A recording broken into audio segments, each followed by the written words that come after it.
Okay, a little bit about me. My name's Primetime 99 Alex Stein. That's kind of my alter ego. And what I do is I like to go to city council meetings, town hall meetings, school board meetings, any sort of public meeting. And I like to go and do a form of entertainment called culture jamming, where I take the most absurd parts of our culture and I try to jam it in politicians' faces so they'll pay attention. I started going to meetings at the beginning of the pandemic and I was talking seriously and they didn't pay attention to me at all. And then I noticed the crazier I got, the more attention I got from these politicians. Hello, Mayor. My name's Alex Stein, and after hearing that testimony, it just shows me that Las Vegas is really not heading in a good direction. Well, there's multiple reasons why I use these public meetings. First of all, one of the first methods is the fact they all stream it, live stream with a good overlay. So it's like they actually do a lot of the production work.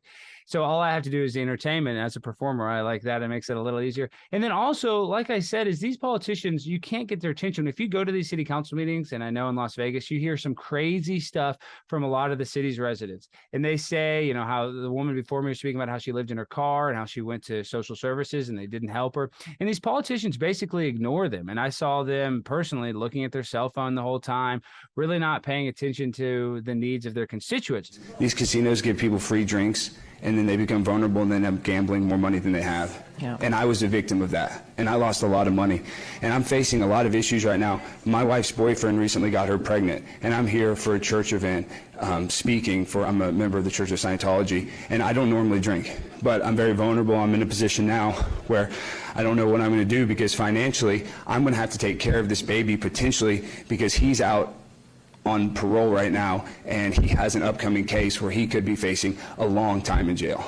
Oftentimes, these politicians, they don't like it. They have very thin skin, and that will cause them to react. And since I'm basically a professional troll, I've kind of created a new niche of just trolling politicians in front of their face at public meetings. And I get entirely way too intoxicated. I go to the ATM, I use my credit card. They make it very accessible to be able to gamble with my credit card. You know this, Mayor Goodman. They make it absolutely incredibly accessible, Councilman, to be able to take all I have. And now I got to go back to Clearwater, Florida, and I have nothing. Everything in Vegas is super expensive now. I mean, a hamburger is $32, but somehow all the vodka and Red Bull you want, as long as you're sitting at a slot machine or sitting at a table, is free. And for me, I think that is a little bit of a red flag, and I want to bring attention to that. Not saying that I necessarily think it should be illegal or stopped, but I think it's something that these politicians should address, that, there's a lot of vulnerable tourists that go to Las Vegas and come back with nothing. And the one good thing about this city, I will say, the one good thing is, of all the cities I've been to, it's the first city. Last night at 4 a.m., I saw multiple people on Fremont Street taking the vaccine. That's the only place I've seen a 24/7 vaccine operation in the United States of America.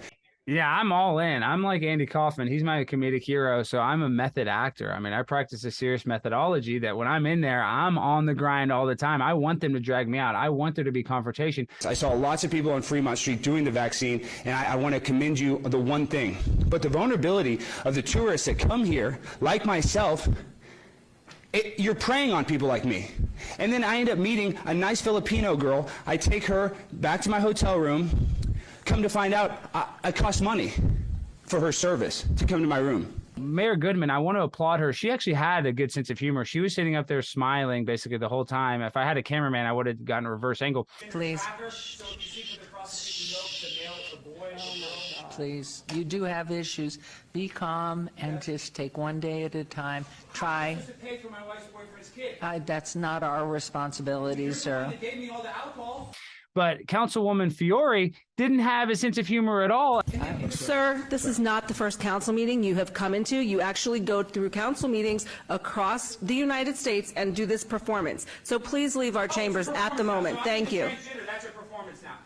Being serious doesn't work. I'm not doing this interview because I went and spoke about something serious. I'm doing this interview because I went up there and I went insane. And that's how you get people's attention. You got to use, in this world that is an upside down clown world, you almost have to be the court jester to get anybody's attention. You need to remove him. Marshals, remove him right now. This is ridiculous. Goodbye. Goodbye. Goodbye. But you know how Goodbye. Goodbye. But you know what the deal is. Jesus. What's the matter? He needs help. Yeah, well, he does. He does. I have a chance with him. What happens in Vegas doesn't stay in Vegas. I'm coming back to Vegas. I will be back definitely before Mayor Goodman's done because I want to applaud her. And I kind of want to troll Michelle Fiore a little more. So I'll see you, Councilwoman Michelle Fiore.